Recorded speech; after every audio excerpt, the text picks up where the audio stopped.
Today is Monday. We will chant the Swami Vivekananda Pranam Mantra.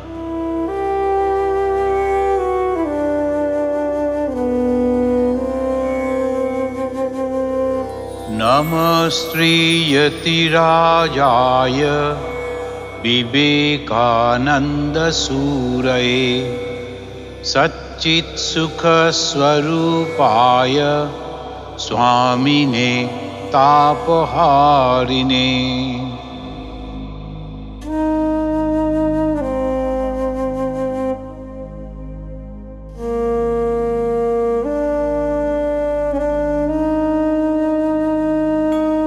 Parutatve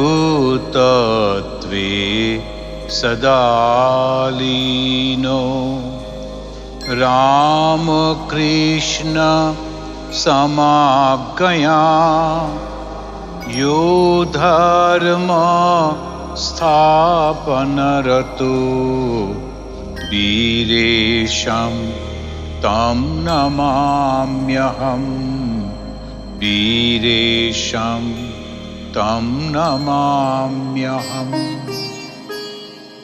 Swami Vivekananda Dhyanam.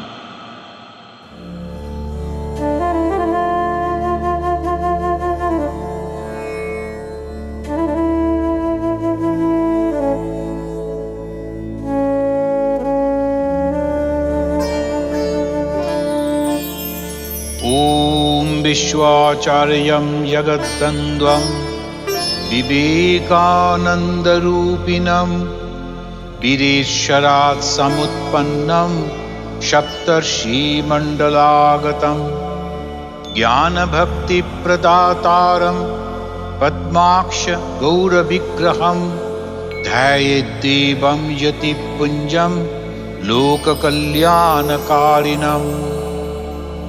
Swami Vivekananda Suprabhatam.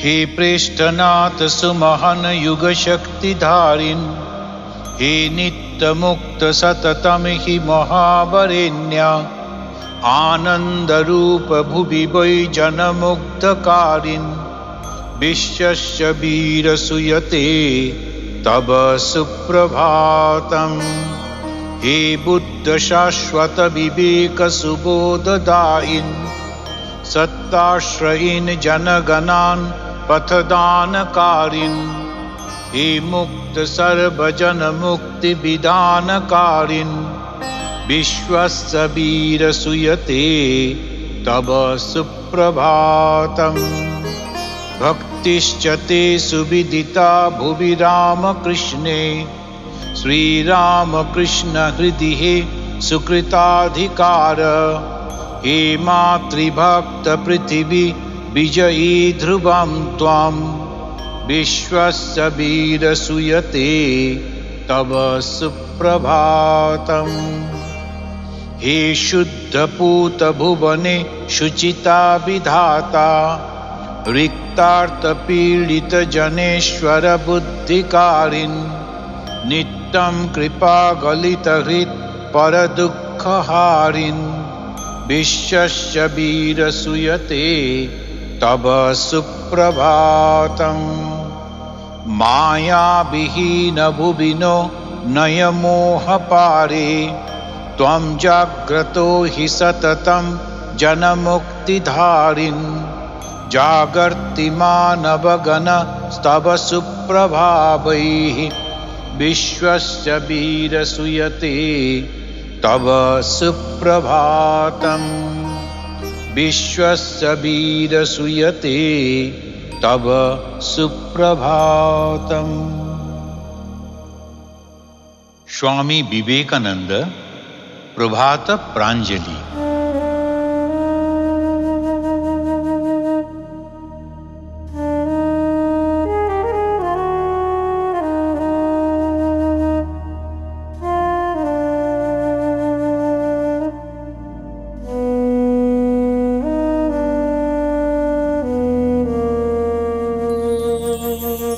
समाधिस्थ Shiva स्वलोके निर्भरं जनानां क्रन्दनात् भवग्नो भीषणे प्रदग्नां प्रबोधि ततस्तं यागत विवेकानन्दते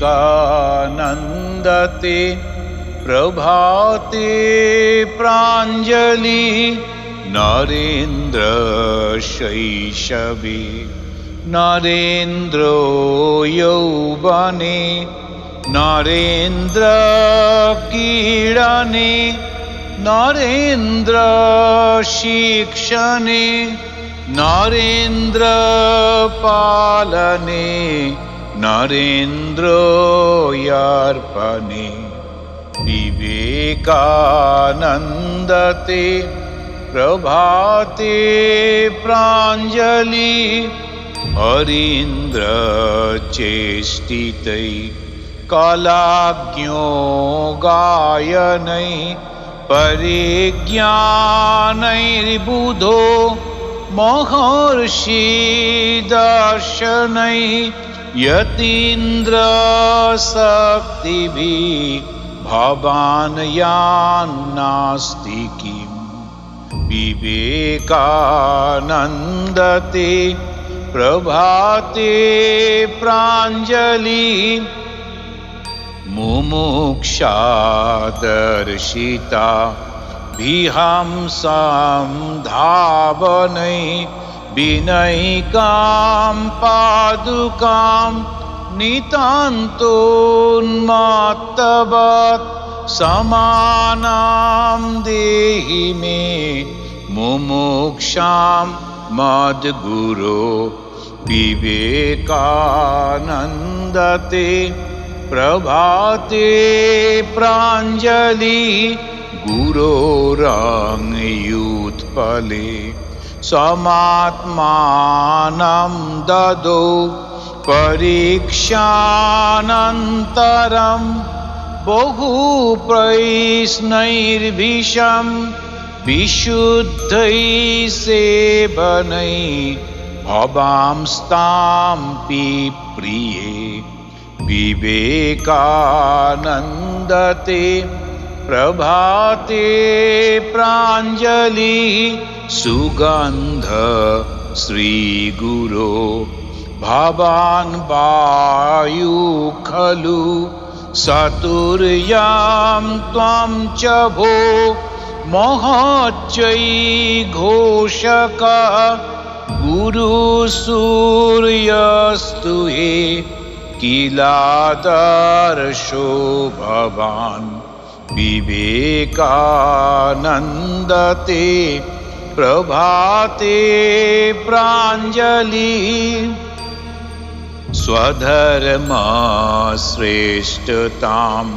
सगर्भां शंसतां जनानां धृष्टता तयैव भाज्यो स्वधर्मो वैदिको अनर्घो दर्शिता विवेकानन्दते प्रभाते प्राञ्जलि स्फुलिङ्गान् स्फोटयन् सुदीप्ताग्निर्यथा तथैव त्वं यते विकीर्यामानुषीं परिज्ञान प्रभमा आचारी भारते विवेकानन्दते प्रभाते प्राञ्जलि अहो आकर्षणं तवास्यास्यातुलं तवाहो पौरुषं विरागो मुग्धता प्रगाढं प्रेम च हि अगाधं वेदनं विवेकानन्दते प्रभाते प्राञ्जलि विमोक्षं स्वात्मन चतुर्योगाभ्यभिपृथग्वा संहतै हितं लोकस्य च तवाज्ञा साधयेदिति प्रीत्या नर विवेकानन्दते प्रभाते प्राञ्जलिः यतेनुरुत्सव प्रणामां दास्यति प्रफुल्लं षट्पदै प्रसूनां प्रावृतं तवार्थं कोकिलो मनोज्ञां कूजति विवेकानन्दते प्रभाते प्राञ्जलिः उषकाले पदे नमस्कृत्याशिषा लभेरन्धन्यताम् इति श्रद्धालवः स्वमेता सम्मुखे ददेथा दर्शनं विवेकानन्दते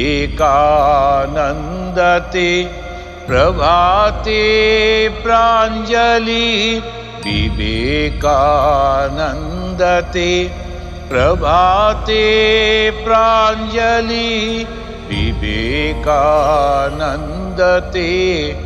प्रभाते प्राञ्जलिः। विवेकानंद पंचकम।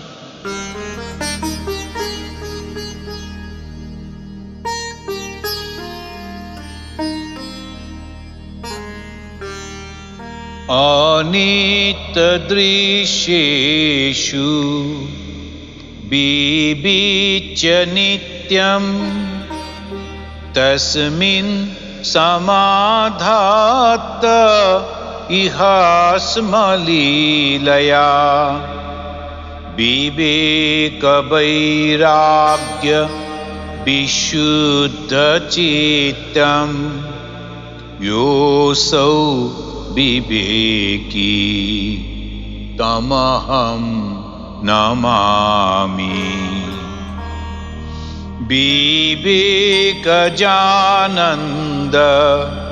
निमग्नचित्तं विवेकदानैक विनोदशीलं विवेकभासा कमनीयकान्तिं विवेकिनं तं सततं नमामि।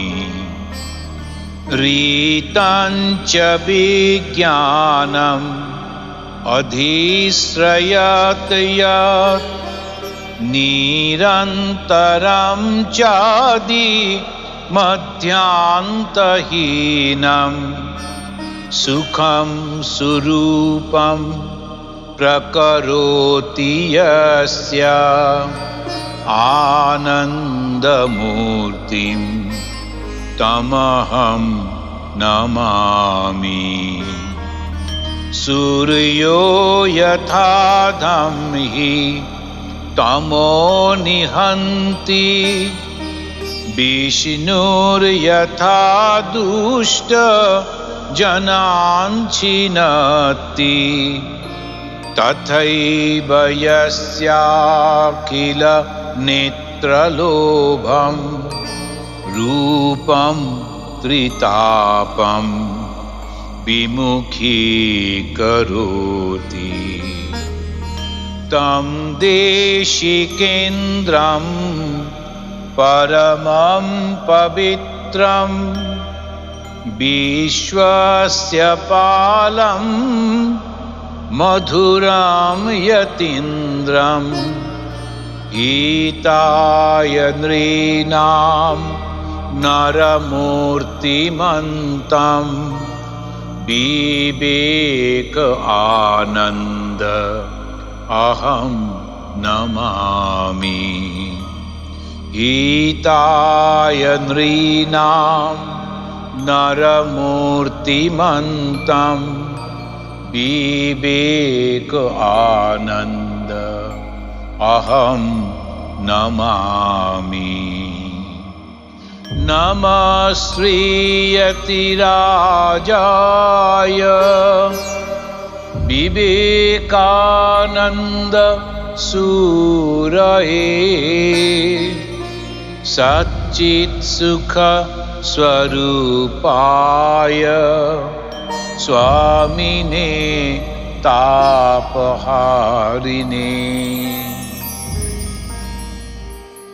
श्री शिव प्रणाम। ऋतं सत्यं परं ब्रह्म पुरुषं कृष्णपिङ्गलम् ऊर्ध्वरेतं विरूपाक्षं विश्वरूपाय वै नमो नमः। नमः शिवाय शान्ताय कारणत्रयहेतवे निवेदयामि चात्मानं गतिस्त्वं परमेश्वर। तव तत्त्वं न जानामि कीदृशोऽसि महेश्वर। यादृशोऽसि महादेव तादृशाय नमो नमः। श्री विश्वनाथ अष्टकम्।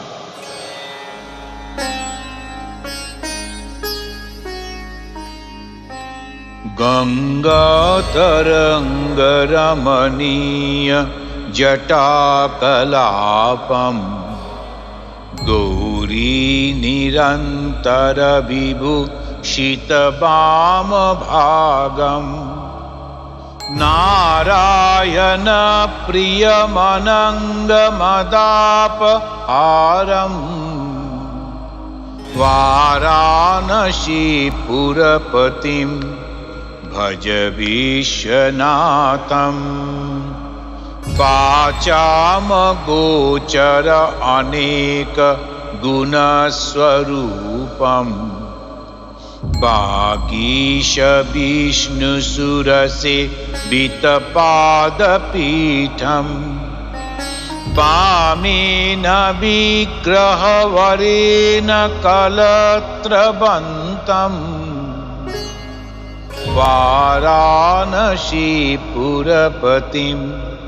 भज विश्वनाथम्। भूताधिपं भुजगभूषणभूषिताङ्गम् व्याघ्राजिनाम्बरधरं जटिलं त्रिनेत्रम् पाशाङ्कुशाभयवरप्रदशूलपाणिम् वाराणसीपुरपतिं भज विश्वनाथम्। शीतांशुशोभितकिरीट विराजमानम् भालेक्षणानलविशोषितपञ्चबाणम् नागाधिपारचितभासुरकर्णपूरम् वाराणसीपुरपतिं भज विश्वनाथम्।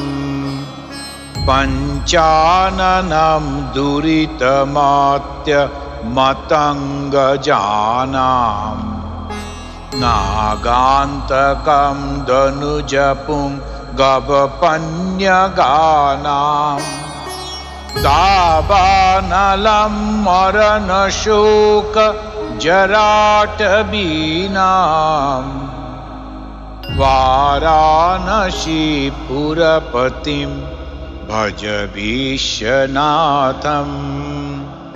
तेजोमयं सगुणनिर्गुणमद्वितीयम् आनन्दकन्दमपराजितमप्रमेयम् नादात्मकं सकलनिष्कलमात्म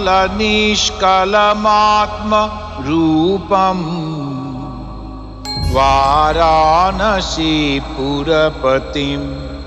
भज विश्वनाथम् आशां विहाय परिहृत्य परस्य निन्दां पापरतिं च सुनिवार्य मनस्समाधौ आदाय हृत्कमलमध्यगतं परेशम् वाराणसीपुरपतिं भज विश्वनाथम् रागादिदोषरहितं स्वजनानुरागं वैराग्यशान्तिनिलयं गिरिजासहायं माधुर्यधैर्यसुभगं गरलाभिरामम् वाराणसीपुरपतिं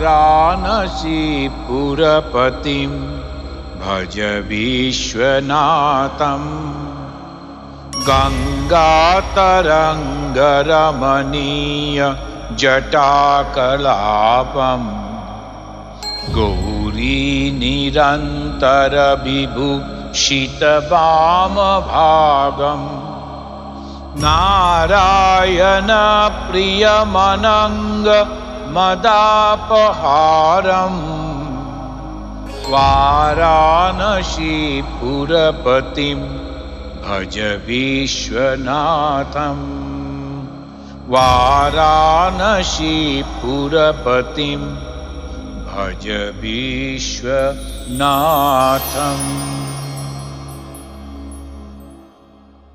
श्री शिव स्तोत्रम्। निखिल भुवन जन्म स्तेम भंग परोहा अकलित महिमान कल्पितायत्र तस्मिन् सुविमल गगनाभे ईश संस्थेप्य नीशे मम भवतु भवेस्मिन् भासुरो भावबन्धः मम भवतु भवेस्मिन् भासुरो भावबन्धः निहत निखिल मोहे धीशतायत्र रूढा प्रकटित परप्रेम्णा यो महादेव संगः अशिथिल परिरम्भ प्रेम रूपस्य यस्य प्रणयति हृदि विश्वं व्याजमात्रं विभुत्वम् प्रणयति हृदि विश्वं व्याजमात्रं विभुत्वम् वहति विपुलवात पूर्वसंस्काररूपो विदलति बलवृन्दं घूर्णिते ऊर्मिमाला प्रचलति खलु युग्मं युष्मदस्मात् प्रतीतम् अतिविकलितरूपं नौमि चित्तं शिवस्तम् अतिविकलितरूपं नौमि चित्तं शिवस्तम् जनकजनित भावो प्रीतय संस्कृताश्च अगणन बहुरूपो यत्र चैको यथार्थः शमित विकृतिवाते यत्र नान्तर्बहिश्च तमः हरमीडे चित्तवृत्ते निरोधम् त्वमः हरमीडे चित्तवृत्ते निरोधम् गलिततिमिरमाल शुभ्रतेज प्रकाशो धवलकमलशोभो ज्ञानपुञ्जाट्यहासः यमिजनहृदि गम्यो निष्कलं ध्यायमानः प्रणतमवतु मां स मानसो राजहंसः प्रणतमवतु मां स मानस राजहंसः दुरितदलनदक्षं दक्षजातदोषं कलितकलिकलङ्कं कम्रकल्हारकान्तं परहितकरणाय प्राणविच्छेदप्रीतम् परहितकरणाय प्राणविच्छेदप्रीतं नतनयननियुक्तं नीलकण्ठं नमामः नतनयननियुक्तं नीलकण्ठं नमामः। कठ उपनिषद प्रथम अध्याय प्रथम वल्ली।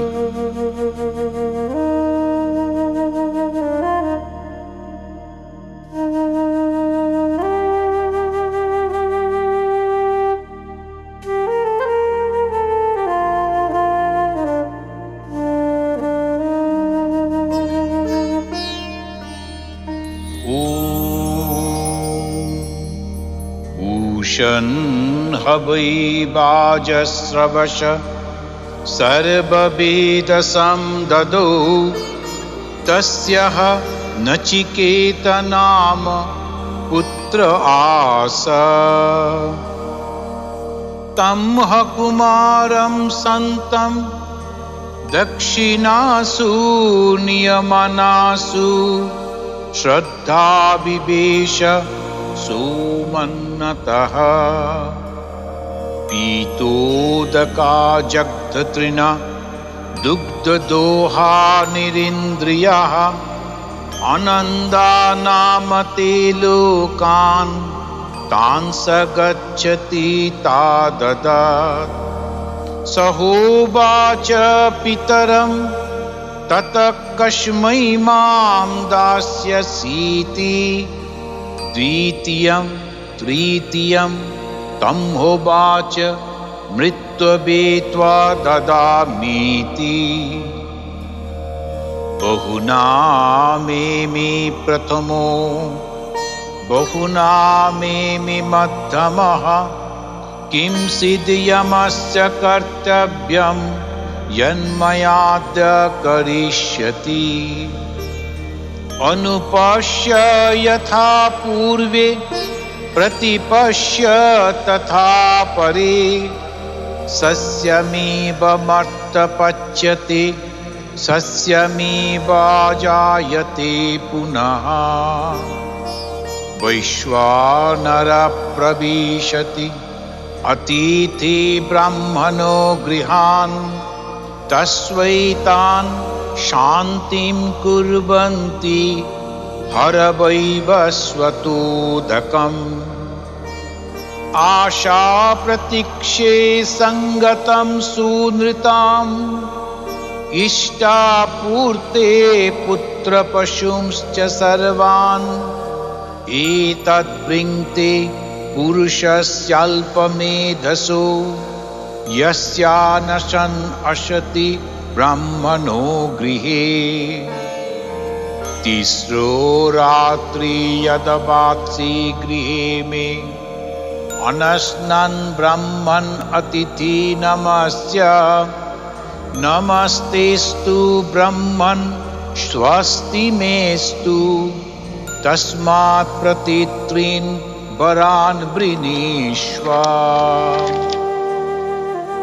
शान्त संकल्प सुमना यथा स्यात् बीतमन्नो गौतमो माभिमृतो त्वत्प्रशिष्टं माभिवदेत् प्रतीत एतत्त्रयाणां प्रथमं वरं वृणे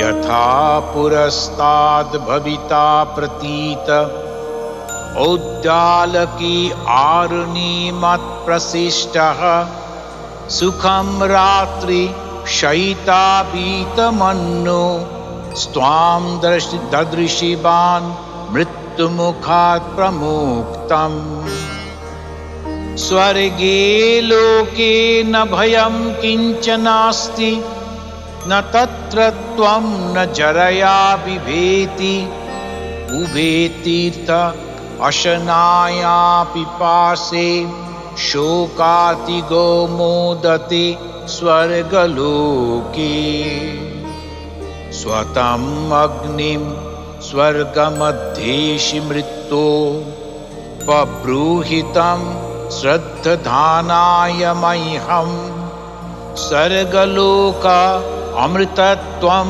भजन्त एतद्द्वितीयेन वृणे वरेण प्रतिब्रवीमि तदु मे निबोध स्वर्गमग्निं नचिकेत प्रजानन् अनन्तलोकाप्तिमथो प्रतिष्ठां विद्धि त्वमेतं निहितं गुहायाम् लोकादिमग्निं तमुवाच तस्मै या इष्टका जावतीर्वा यथा वा स चापि तत् प्रत्यवदत्युक्त्वा मत्थास्य मृत्यु पुनरेवाहतुष्टः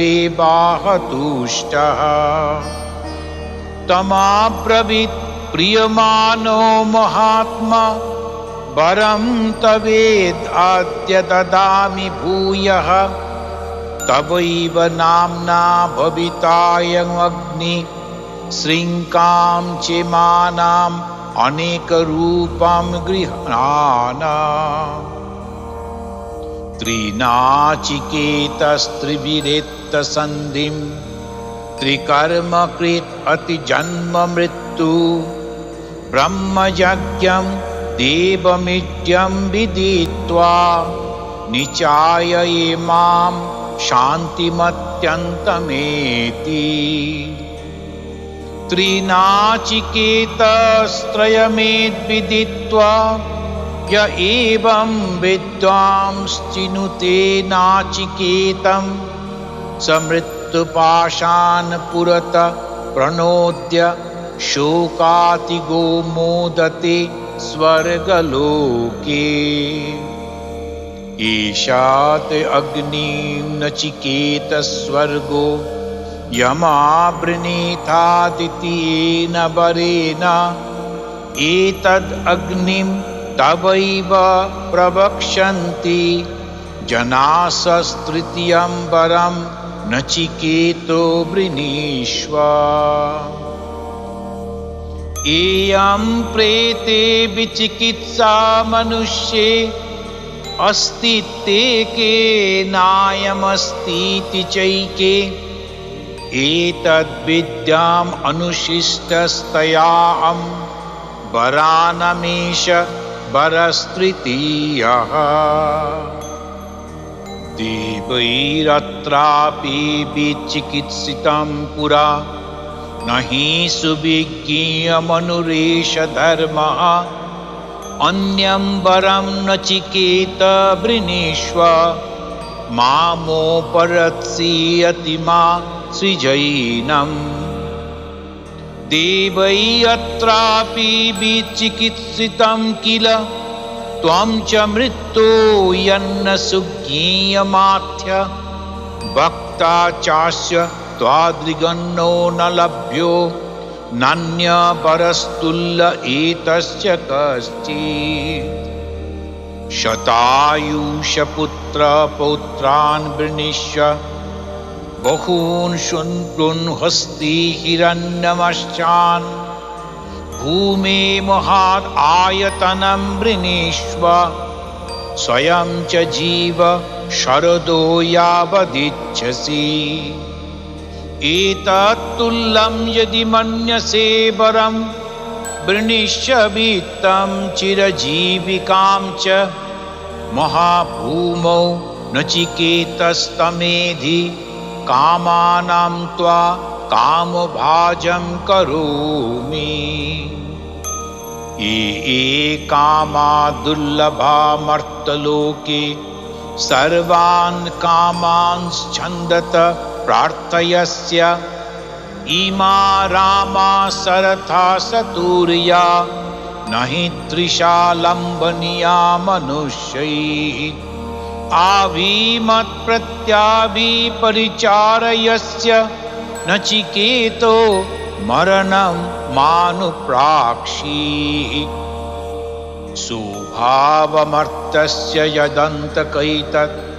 सर्वेन्द्रियाणां जरयन्ति तेजः अपि सर्वं जीवितम् अल्पमेव तवैव बाहस्तव नृत्यगीते न वित्तेन तर्पणीयो मनुष्यो लप्स्यामहे वित्रमद्राक्षचेत्त्वा जीविष्याम यावदिशिष्यसि त्वं वरस्तु मे वरणीय स एव अजीर्यताममृतानुमुपेत्य गिरिजन्मर्तकधस्तप्रजानन् अभिध्यायन् वर्णरति प्रमोदान् अतिदीर्घे जीविते को रमेत यस्मिन्निदं विचिकित्सन्ति मृत्यो यत्सम्पराये महति ब्रूहिणस्तत् यूयं वरो गूढमनुप्रविष्टो नान्यं तस्मात् नचिकेता वृणीते नान्यं तस्मादन्नवृचिकेता वृणीते। ॐ शान्ति शान्ति शान्तिः।